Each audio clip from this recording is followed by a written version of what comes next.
जय हिंद एवरीवन, आप सबका O2IAS एकेडमी के HCS चैनल पर स्वागत है। आज हम अपना नेक्स्ट सेशन लेंगे जिसमें एक सेपरेट सेट ऑफ 15 क्वेश्चंस को हम डिस्कस करेंगे as we have been discussing from the last few days, so that आपकी और रिवीजन एक स्पीड अप हो एंड आपका एक कॉन्फिडेंस बिल्टअप हो।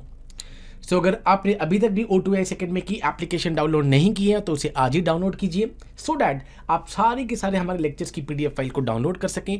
प्लस जो भी हमारा स्टडी मटेरियल है या टेस्ट सीरीज है with respect to the HCS और द सिविल सर्विसेज UPSC, वो आप इजीली अवेलेबल कर सकें। सो ये हमारा एक स्पीड रिवीजन कोर्स भी है, ये मैंने आपको बहुत बार पहले भी बताया है। आप आज ही O2IAS एकेडमी की मोबाइल एप्लीकेशन को डाउनलोड कीजिए सो दैट आप सारे के सारे मटेरियल को और कोर्सेज को अवेल कर सकें at a very nominal price. अभी हमारी एक टेस्ट सीरीज चल रही है ऑफ द HCS, तो ऑलमोस्ट 699 की, ओनली 699 की चल रही है, plus revision course 4999 and study material 3499 में आपको अवेलेबल हो रहा है, जिसमें आपको सारे सब्जेक्ट्स के मटेरियल यहाँ पर अवेलेबल होगा। So let's get started towards our 15 question sessions. Number 1. Currently, the CAG, Comptroller and Auditor General, mentioned under Article number 148 of the Indian Constitution, is entrusted with which of the following responsibilities? कौन सी responsibilities उनकी हैं? Number 1. Audit of the receipts and expenditure of the state and the center. Absolutely right. Audit of the accounts of any other authority when requested by the respected or concerned governor. Absolutely right. Compiling and maintaining the accounts of central government. This is the false statement because earlier CAG state governments के यहाँ पर जो भी accounts था उसको compile और maintain करती थी, बट बाद में 1976 उसके बाद ये भी खत्म कर दिया गया। This is a false statement. Third को अगर मैं हटा दूं तो भी मेरा आंसर एक झटके में एलिमिनेट होके ही आ जाएगा, but still we will read each and every statement. Fourth one, ascertaining and certifying the net proceeds of any tax or duty. Main duty तो यही है CAG की। Controlling exchequer on the behalf of parliament during financial emergency. ऐसी कोई भी statement CAG के chapter में नहीं दी गई है। Here 1, 2 and 4 are the right one. Question number 2. Which of the following bodies investigate all the matters related to the constitutional and other safeguards for the Anglo-Indian community, as we discussed in the last session? Article number 366 clause number 2 defines Anglo-Indian कि Anglo-Indian कौन होता है। Since the time of independence, National Commission for SC, National Commission for ST was there. And अभी तक OBCs के और Anglo-Indians के लिए अलग प्रोविजन नहीं थे।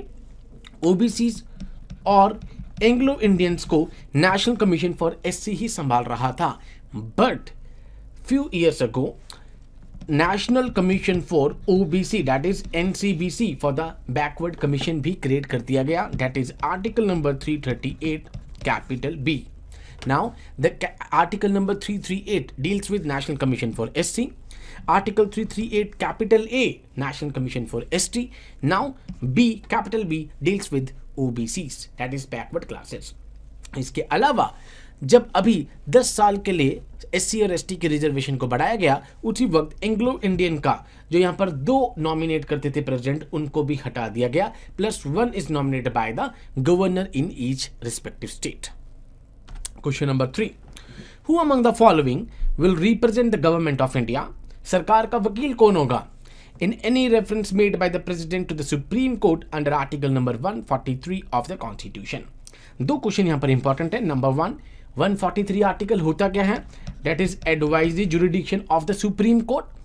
जब भी सरकार को कुछ एडवाइस चाहिए होती है तो यहाँ पर आर्टिकल 143 यूज करके प्रेसिडेंट यहाँ पर एडवाइस मांग सकता है। अब वो 2 मैटर्स होते हैं, one is the normal matter and the second is the constitutional matters. Constitutional matters पे Supreme Court is bound to give the information, while on the other cases Supreme Court may or may not tender. Now, so here Attorney General, ये अगर आपने मेरी polity के session देखे हों तो सरकार का वकील अटॉर्नी जनरल, स्टेट गवर्नमेंट का वकील एडवोकेट जनरल होते हैं।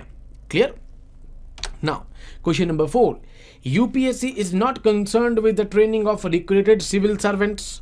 Okay, absolutely. UPSC is not concerned. That is Department of Personnel and Training.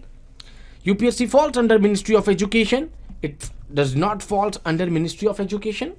Third one, the government consults CVC and UPSC while taking disciplinary actions against the civil servant. Here 1 and 3 are the right one. Ministry of Education तो अभी create करी गई है, MHRD इसके अंतर्गत ये नहीं आता है. Ministry of Personnel Pensions department है, उसके अंतर्गत आता है.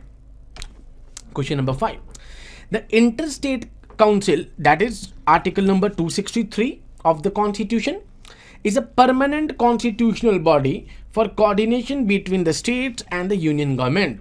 Although it is a constitutional body, ठीक है, बट ये परमानेंट कॉन्स्टिट्यूशनल बॉडी नहीं है. ये तभी क्रिएट कर जाती है जब प्रेसिडेंट को लगता है कि इसको क्रिएट करने की जरूरत है. सो यू कैन नॉट से it is a permanent body. Now, the Prime Minister is the chairman of Interstate Council. Absolutely right. 2 is the right statement here. Now, question number 6. With reference to the Finance Commission given under Article number 280 of the Constitution, which is the following statement is or are incorrect. Incorrect पूछा है. It allows the withdrawal of money out of public accounts of money of India to supervise and report on whether the union are levying taxes in accordance with the budgetary provisions. It ensure transparency in the financial administration. इनमें से कोई भी इनका काम नहीं है. All 3 statements are here incorrect ones. यहाँ से कोई भी लेना देना नहीं है इनका इस चीज से. Finance Commission basically decides the tax proceeds, कि किस तरीके से टैक्स प्रोसीड्स को डिवाइड करना between the centre and the state.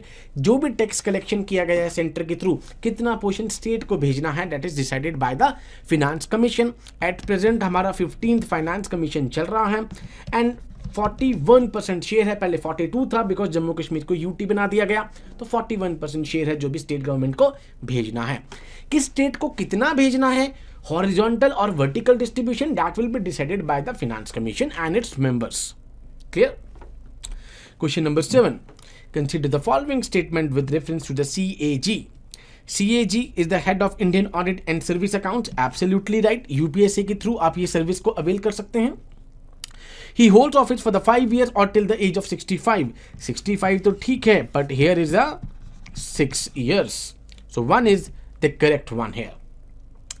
CAG जितने भी कॉन्स्टिट्यूशनल बॉडीज हैं, इन सब की रिटायरमेंट एज प्लस इनका जो टेन्योर है वो आपको अच्छे तरीके से रटा होना चाहिए, बिकॉज एक क्वेश्चन आपको हर एग्जाम में दिखेगा इसका. Question number 8. Who bears the salary, pension, allowances of the chairman and the members of UPSC. भाई कहां से पैसे होंगे, दैट इज CFI. एंड जो भी CFI से निकलेगा चार्ज ऑन, दैट मीन्स उसके ऊपर कोई भी वोटिंग नहीं होगी. कल को यूपीएससी के चेयरमैन ने कुछ गवर्नमेंट से हटकर डिसीजन ले लिया तो यू विल नॉट से कि भाई यूपीएससी के चेयरमैन की तनख्वाह काट दो. On the same way supreme court, high court के जजेस हो गए, उनके चीफ जस्टिस हो गए, इन सब की जो तनख्वाह है they are charge on CFI, that means non votable part. Clear? Question number 9. Who among the following bodies do not have the power of civil courts. Courts की तरह सिविल कोर्ट की तरह पावर नहीं है. Number 1, national commission for SC. Absolutely they have article number 338. National Commission for ST 338 capital A. UPSC do not have any civil code powers. So here the answer is UPSC. ये 3 article आपको याद हो गए होंगे, 338, 338A and 338B, National Commission for Backward Classes. Question number 10. Originally, the Citizenship Act 1955 provided for Commonwealth citizenship. Absolutely right. जो भी Commonwealth के citizen थे उनको वो हमारे सिटीजनशिप को अवेल कर सकते थे. एंड ये Citizenship Act 1955 ही एक बेसिक एक्ट था, फाउंडेशन एक्ट था, जिसको अभी फाइनली कैब 2019 जो कि अमेंड होता रहा from time to time. Clear? The provision for the commonwealth citizenship was repealed by Citizenship Act 2005, it was 2003 by the Atal Bihari Vajpayee government. Clear? Here 1 is the right one. Post Kargil, it was done. Now consider statement with respect to the Assam Accord. Assam Accord से related पूछा गया है. It is a bilateral agreement signed between the government of India, state government of Assam. Absolutely right. But इसमें एक statement missing है. That is the Assam leaders. जो leaders थे जिन्होंने प्रोटेस्ट शुरू किया था, इन तीनों के बीच में जाके ये अकॉर्ड हुआ था, Assam accord. Clear? Now So second one, it states the 24th March 1971 for the detection of illegal foreign in Assam. So here 1 is the not correct one, 2 is the correct one. इस बार आपसे question पूछा जा सकता है because CAB के लिए दोबारा से स्टेटमेंट पास होनी स्टार्ट हो चुकी है through the mister Amit Shah कि हम पोस्ट कोविड CAA को इंप्लीमेंट करने जा रहे हैं. IOT, इंडियन ओरिजिन तमिल्स, जो कि वहां पर काम करने के लिए लेबरर्स गए थे, they were shift to Sri Lanka in the mid 19th century to work on the three states. Absolutely right one. The Citizenship Amendment Bill in current form does not provide for possibility of IOT refugees living in India obtaining citizenship. Absolutely right. Both 1 and 2 are the right statement. CAB में कोई भी Tamils की बात नहीं हुई है. Although यही उसका एक one of the criticism था, ये सवाल उठा गया कि इनको काउंट नहीं करा गया है. Clear one? So both 1 and 2 are the right one because CAB में खाली जो religiously persecuted हैं 6 religion और 3 country से, that is अफगानिस्तान, बांग्लादेश, पाकिस्तान, इन्हीं को काउंटर किया गया है, इन्हीं को कंसीडर किया गया है. Clear? Question number 13. National Register of Indian Citizen is a register containing details of Indian citizens living in India. Absolutely wrong because ये जो बाहर रह रहे हैं हमारे बंदे उनको भी कंसीडर करेगा. NPR, that is National Register. It includes both the citizen as well as the foreign citizens. Absolutely right because इस foreign citizen में से ही तो illegal migrants को बाहर करना है, इसका main motive तो यही है. So B is the right one. Question number 14. Nehru Liaquat Ali pact के बारे में पूछा गया. It was a bilateral treaty between the India and Pakistan where refugees were allowed to return to dispose of their property, abducted women, looted properties. सब कुछ यहाँ पर आपको छोड़ना पड़ेगा. यहाँ पे absolutely right. The agreement was signed on 15th of August 1949. ये statement wrong है because it was not signed on 15th August 1949. Here the correct one is only 1. Last one. Which of the following statement is not about the 6th schedule? 6th schedule आपके पता है 4 states को cover कर रहा है. Assam, Meghalaya, Mizoram, Tripura, Meghalaya, Tripura. It relates to the administration of Northeast states. It related with the certain Northeast states special provisions. Next one, entire state of Meghalaya is covered under ILP regime protected from the CAB. It is not true because it is covered under CAB. Shillong वाले part को खाली छोड़ा गया है, अलग रखा गया है. शिलोंग के अलावा is covered under CAB. That is Constitutional Amendment Bill. Now, which of the following UT is not exempted from CAB? North east states तो पहले ही हैं, प्लस ILP वाले स्टेट्स को भी रखा गया है, अलग रखा गया है. Here Jammu Kashmir is the right answer, is not exempted from CAB. Now Jammu Kashmir is a UT1. So Jammu Kashmir के अलावा बाकी सबको उसमें रखा गया है, but Jammu Kashmir is not exempted.